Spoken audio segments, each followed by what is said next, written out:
And who are you to come before me? You bear the insignia of the bear, yet you do not wear it as a soldier of the West wears it.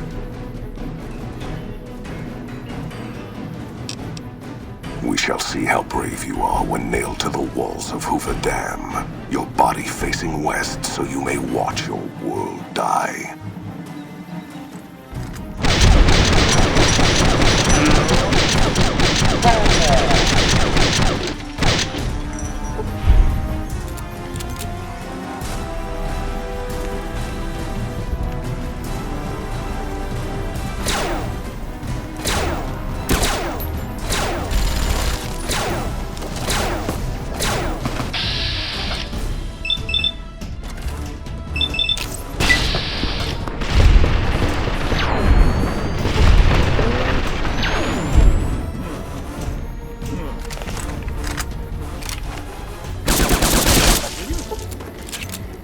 You better get moving, kid.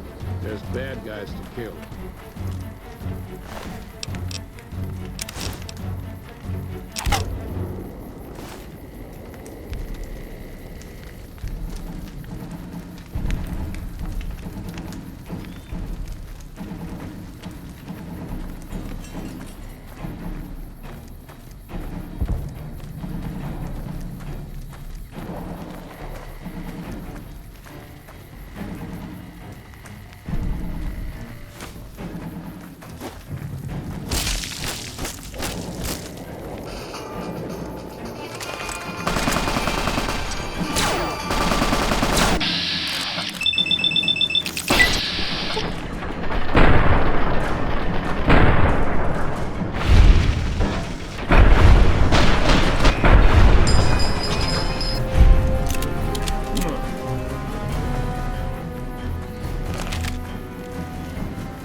That's a fine bit of work back there.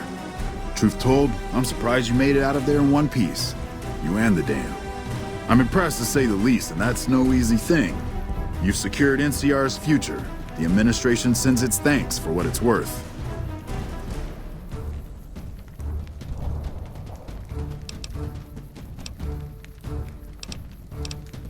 And we're glad to have you. And whether you're a soldier of the Republic or not, you're it in my eyes. Sometimes the Republic gets lost along the way while it's trying to follow its instincts. But when soldiers like you come along, it helps them get back on track and does it by example. And what you've done here today, that's gonna keep us going for a while.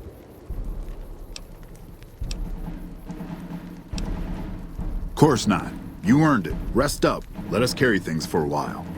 Kind of curious how this is going to pan out in the long run, but I guess history will tell us in its own sweet time. And so the courier who had cheated death in the cemetery outside Good Springs cheated death once again, and the Mojave Wasteland was forever changed. The new California Republic celebrated its second victory at Hoover Dam, establishing definitive control over the entire Mojave Wasteland. Soon after, they negotiated terms to annex the Strip, Freeside, and many surrounding communities. The Mojave Wasteland, at long last, had entirely fallen under the NCR's banner. The courier, fair and even-handed in his dealings throughout the wasteland, was honored by the NCR for his support of the military at Hoover Dam. He was presented with the Golden Branch, the highest civilian decoration given by the Republic. Tabitha and Rhonda went east, through Caesar's land. Occasionally, tales of their exploits found their way back west, though few believed them.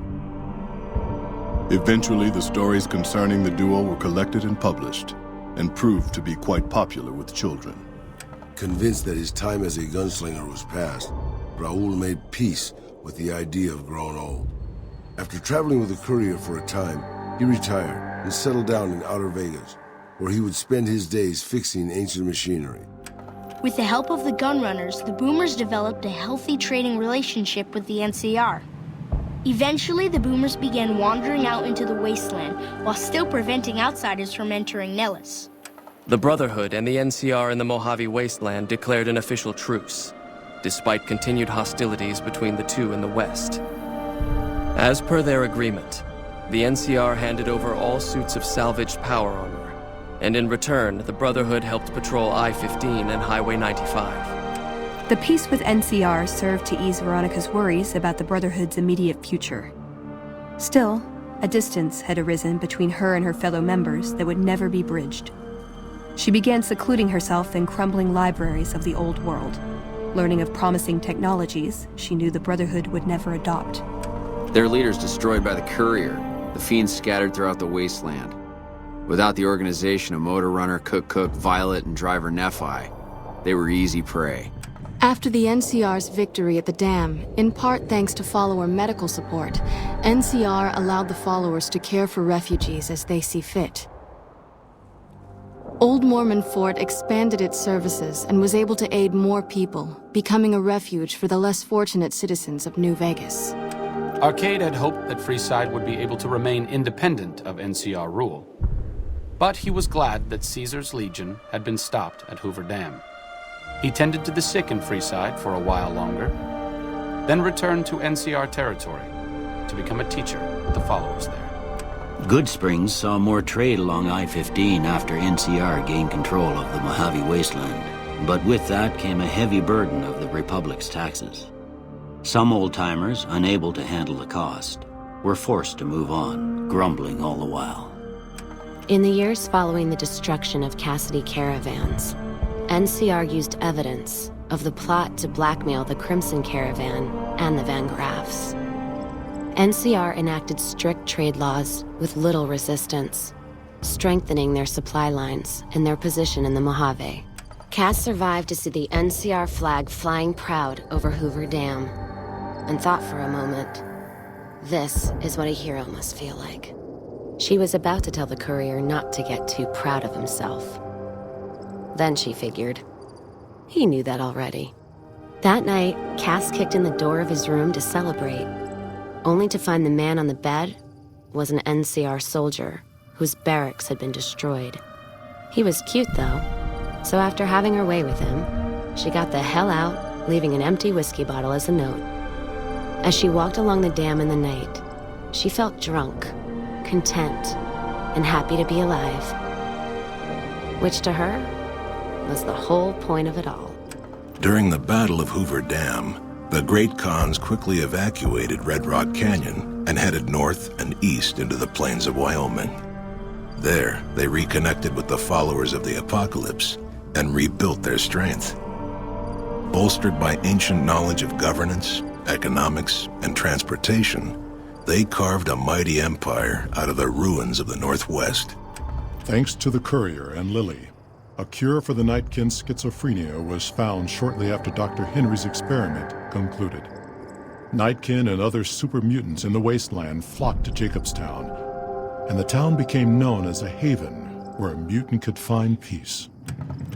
Encouraged by the Courier to take her medication regularly, Lily's mind eventually attained a semblance of clarity. Her memories dulled by the pills, she cast aside the recording of her grandchildren, no longer remembering its significance. After the NCR victory at Hoover Dam, the temporary truce between them and the Kings blossomed into a full-scale relief effort for the people. While the NCR made repeated entreaties that Freeside join the Republic, the Kings steadfastly maintained their independence. After Ray's brain was transplanted into Rex's cybernetic body, it took Rex some time to adjust to the old scrapyard dog's memories. Eventually, Rex's mind settled peacefully, melding his own memories with that of long travels with old Lady Gibson. Shaped up by the Courier's advice, the Misfits distinguished themselves during the Legion's attack on Camp Golf. Mags was finally promoted to sergeant, and the rest of the Misfits received an official commendation. They continued to serve with distinction for many years. Though Novak was a low-priority target for the Legion, many of Novak's citizens died in its defense. In the weeks that followed, several bright followers returned to Novak to help restore its defenses, allowing it to remain independent of NCR. Looking for a place where he could be of some use, Boone found himself re-enlisting with his old unit. Though his regrets remained in his thoughts, they coalesced into a purpose, and Boone embraced it. He spent his leave time hunting down slavers in the desert, his first recon beret the last thing they never saw. After Hoover Dam, the leaderless powder gangers at the correctional facility vanished into the wastes, leaving the prison empty. The correctional facility became another abandoned ruin in the wasteland, its carcass occasionally picked over by enterprising prospectors. Armed with a wide array of improvised explosives and stolen weapons, the Vault 19 powder gang tormented the Mojave Wasteland for years. Citizens of the NCR were favorite targets, and they always suffered the worst fates. After Hoover Dam, NCR helps rebuild Prim as a major stopping point on the Long 15. Though Prim citizens chafe under NCR's taxes, they benefit greatly from the increased protection and merchant traffic.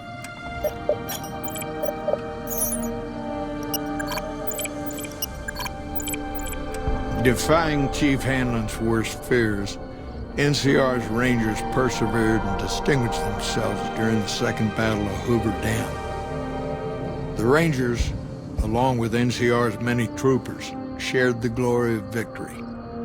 Hanlon wisely stayed out of the spotlight, crediting General Oliver's leadership for NCR's success. After a brief fanfare, Hanlon stepped down as chief and returned to the peace and quiet of his ranch outside of Redding. After their bold arrival at Hoover Dam, the remnants disappeared as quickly as they came. Legends of their power spread throughout the Southwest, a reminder of why people once feared the sight of vertibirds in the sky. And so the Courier's road came to an end, for now. In the new world of the Mojave Wasteland, fighting continued, blood was spilled, and many lived and died just as they had in the old world.